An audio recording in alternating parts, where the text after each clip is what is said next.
happy Thursday. I hope wherever you are that you and your loved ones are safe and well, that you're having a good week and a good day. Not a lot happened this week. This is my second take. I'm going to try to get through it and not, screw myself up. But I started this week by getting my hair cut. It got to a point where the detangling the ends and it just was too long. And so I went and she asked me, well, how short do you want to go? And I was super tempted to take like 6 inches off of it.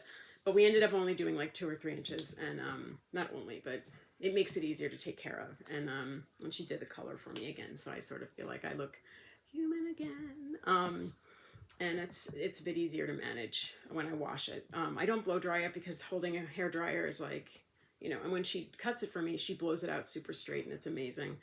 But I have washed it since it happened, which is why it doesn't look super straight and really cool. But it made a difference, so that's nice. When I was younger and working as a nurse, I had super, super, super short hair, and it's a lot of work to have short hair, in my opinion, because my hair is not pin straight, and so if I don't blow dry it and use a lot of product, I end up looking like Mike Brady from the Brady Bunch when he had the perm. It's not a good look. And so I would have to really work to keep it straight and, try to manage it and hairspray it and everything, because I didn't want it all over. I could never have had hair like this when I was working as a baby nurse, because I hated seeing people come in and like their hair is all crazy and they're and out and they're like leaning over the bassinets. So it's like it was not for me. So I always kept my hair super short, and probably like right after we got married, I had my hair super short, and then up until I stopped working back in the early 2000s. Then I started growing it out a little bit. Never too long, because having it longer felt like work. But now, like when the pandemic started, I was sort of like, let's see how long it gets before I can't stand it and need to get it cut. And it'll be safe to go at that point, hopefully. And it was. And it was super long. And I think right before I got my hair cut was the longest I've had it since we got married. And that's a long time. So, yeah. So, it was sort of like I'm very competitive with myself. Like, see how long you can take it. See how long it'll get before you have to get it cut, and then in my own head. I'm weird that way, but anyway, see, that's how I started the week, and it felt a little bit better. And then I went to physical therapy yesterday, and I had this light bulb moment because I was told I breathe wrong. I was explaining, he has me do these exercises where I'm standing on a squishy surface, a cushion or a yoga mat that's folded, and I have to cross my arms, close my eyes, and do a side to side. I'm not going to do it because when I did it in my previous take, I made myself dizzy. I have to do side to sides and up and downs for like 30 seconds at a time. And so I managed to do side to side 10 and up and down 10 times before I really was like, wow, even that, I made myself dizzy just now. I have this knot in the base of my skull. And the nerve pain just kicked off, and it actually makes me sick to my stomach. And so I was trying to explain that to him, like the pain, but even more than pain, it's like this skin crawling sensation. It's such a gross description, I'm sorry. But like you feel like your skin is crawling in my head and my neck, and I just feel like I could vomit. And so he said to me, do me a favor, take a deep breath. And so I did, and he goes, okay, first of all, you breathe wrong. And I was like, what? And he said, you're breathing through your chest. You're not breathing from your abdomen, or from your diaphragm, which is where you're supposed to breathe. And I just did it again. So back in high school, I was in the chorus. I loved to sing.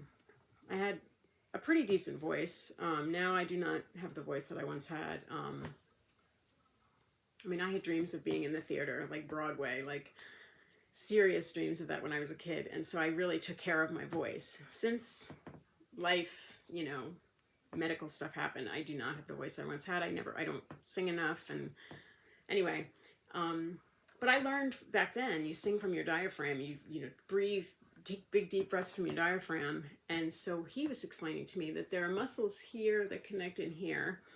I don't remember what they're called, and I should, because I did take anatomy and physiology in nursing school, but whatever. Anyway, but he said when you do that, you're pulling the top half of your sternum and putting a lot of pressure on that muscle, and the bottom half is still trying to be stable, and then you're taking muscles in your shoulders, and it's just a mess. And that's why there's a knot in the back of my neck, because I'm breathing wrong, I'm bracing. He said there's so much going on in my body, head to toe, that I've spent a lot of years using incorrect body mechanics. So he's so kind. He's like, there's just a lot going on. And when I explain these things to him, he's like, hold on, let's get the laptop. And he opens up all these diagrams, and it's because I'm a visual person. My memory is not what it once was. And so if you just tell me something, I might be like, oh, okay, bye. If you show me on a diagram, if that's possible, if you explain something to me, if it's a recipe and you give it to me in writing and I can see it, at least I could look it up again. But if if you expect me to remember it, Godspeed. It's not going to work. But anyway, so he showed me all of the muscles that are in my neck and in the back of my head and in my shoulders, and why I'm having so many issues, and why I'm having the clawing in my hand. And so it's just really cool that way. So we spent a lot of the session yesterday working on stretching out my head and neck. He gave me some exercises, and he also had me, he didn't make me do the side to sides yesterday, but he had me watch a video of being in a highway, like on a road, a country road that was really windy. And so I was okay until we got to the windy parts. And then I was kind of like, yikes. But now my homework this week is to watch a video of a car on a highway. So we'll see how that goes.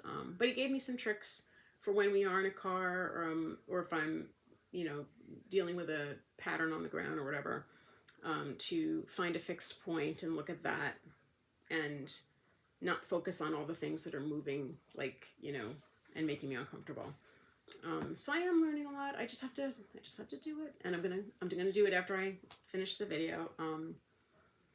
But yeah, so that's what's been happening. It's not been a very eventful week, which is a good thing, I guess. So we'll take that. Yeah, we did laundry today. Super exciting. It's really exciting here. It's a beautiful day in New York, and I really did want to film outside, but I realized I can't film outside without a tripod. And to be filming outside with a tripod would be just over the top and a little bit extra for me. So I don't want to be standing there with a tripod. But I can't edit my own videos when the camera's bouncing all over the place because I can't look at them. And the last couple of videos that I filmed outside, I was just listening to it. Like, did that make sense? Because I can't look at myself like, So anyway, back to the tripod, back to the indoors. But it is lovely here in New York, and a nice breeze in the shade. So it was nice outside, but we're inside. Anyway, I'm going to leave it there. I hope wherever you are that you have a low pain, no pain, low aggravation, no aggravation kind of a day, kind of a week, and kind of a weekend to come, because that is what we hope for. That is what we deserve, and that is what I wish for each and every one of you. I hope you're all safe. I hope your loved ones are safe and well. And I will see you tomorrow via the blog, next week for another video. Take care, be well, and have a good night. Bye.